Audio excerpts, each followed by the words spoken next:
উপস্থিত হয়েছে। পলিথিন দূষণের ভয়াবহতা তুলে ধরে পরিবেশ, বন ও জলবায়ু পরিবর্তন মন্ত্রণালয়ের উপদেষ্টা সৈয়দা রিজওয়ানা হাসান বলেছেন, পরিবেশ রক্ষা না করলে ভবিষ্যৎ প্রজন্ম গুরুতর বিপদের মুখে পড়বে। পরিবেশ গণতন্ত্রের মতো, আপনি পরিবেশের সাথে যেমন আচরণ করবেন, পরিবেশও আপনাকে ঠিক তেমনই ফল দেবে। শনিবার সকালে কেরানীগঞ্জের দাড়িপাড়া এলাকায় ঢাকা মহানগর ও বিভিন্ন উপজেলার ৪৪টি খাস পুকুর ও জলাশয় সংস্কার, উন্নয়ন ও সৌন্দর্য বর্ধন প্রকল্পের অংশীজনের সঙ্গে মতবিনিময় সভায় তিনি একথা বলেন। তিনি আরও বলেন, প্রকল্পের আওতায় ৪৪টি পুকুর পরিষ্কার পরিচ্ছন্ন উন্নয়ন করা হলে এলাকার মানুষ সামগ্রিকভাবে উপকৃত হবে। পাশাপাশি তিনি পলিথিন উৎপাদন, বিপণন ও ব্যবহার বন্ধে প্রয়োজনীয়তার কথা তুলে ধরেন।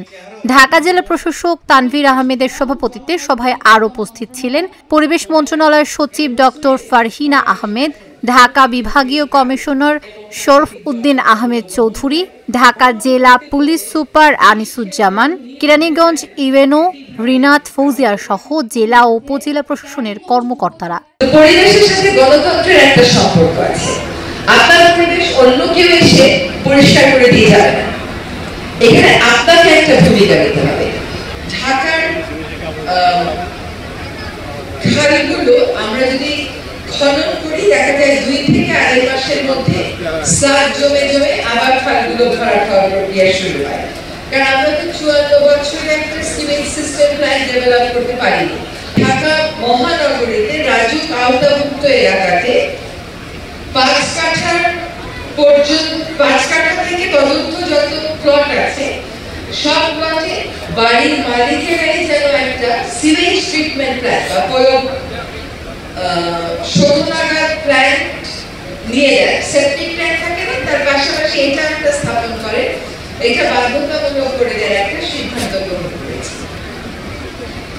আরেকটি অনুরোধ করব, আমাকে প্রায়ই প্রশ্ন করে যে পলিথিন শপিং ব্যাগ বন্ধে আপনি যে অভিযান শুরু করেছিলেন, এটা কি সফল না ব্যর্থ বলেন, যেন আমি ব্যর্থ হলে অন্যরা জিতে যায়, সেটা কিন্তু কোনো সুযোগ নেই।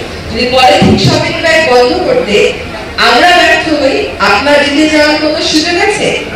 এই পলিথিন শপিং ব্যাগ 100 বছরও আমাদের পরিবেশ থেকে যাবে না। এগুলো ভেঙে ভেঙে মাইক্রোপ্লাস্টিক হয়ে আপনার আমার শরীরে আসবে। এখন মায়ের দুধের মধ্যে মাইক্রোপ্লাস্টিক, প্লাসেন্টার মধ্যে মাইক্রোপ্লাস্টিক, যকৃতে মাইক্রোপ্লাস্টিক, ফুসফুসে মাইক্রোপ্লাস্টিক, ব্রেনে মাইক্রোপ্লাস্টিক, রক্তে মাইক্রোপ্লাস্টিক, আমাদের মাছের মধ্যে রক্তপ্লাস্টিক।